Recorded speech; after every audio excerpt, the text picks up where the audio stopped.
Ciganliji, gde kroz nekoliko minuta, tačno u 10, počinje 6. Dragon Boat Festival pod sloganom Probudi zmaja u sebi.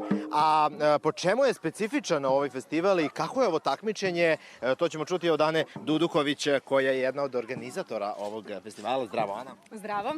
Milane, i vama i pozdrav veliki svim gledaocima televizije Pink. Evo, danas u 10 časova počinje 6. po redu Beogradski Dragon Boat Festival. U pitanju su trke zmajevih čamaca. Kao što vidite, svi ovi čamci su bogato ukrašeni glavom zmaja i repom. U njima staje 10 ili 20 veslača, u zavisnosti od toga da li je mali ili standardni čamac. I sva ova vesla koje veslači drže u rukama inače simbolizuju kandže zmaja.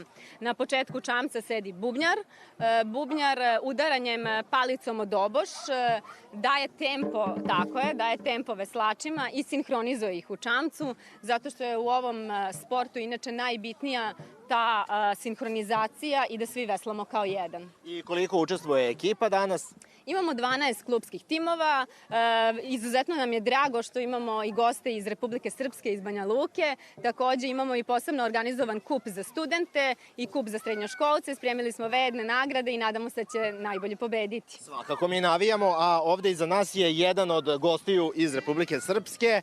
Zdravo. Zdravo. Vaše ime? Igor Kuzmanović. Igore, da li ste spremni vi i vaša ekipa da pobedite na ovogodišnjem takmičenju? A pošto prvi put gostujemo, nemamo pojma na čemu smo. Znači, došli smo sa najboljim namjerama da vas svi pobjedimo. A sad šta će biti na kraju ne znamo jer nemamo iskustva, jel?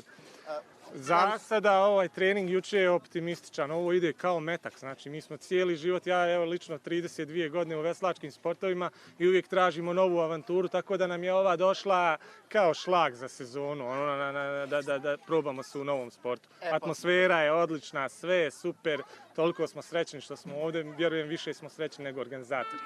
Super, Igore, želim vam da pobedite, Ana, hvala na razgovoru, pa neka takmičenja pobede i evo možda baš ova Zmaj trojka bude pobednička ove godine. Toliko za ovo javljanje sa Ciganlije. Studio.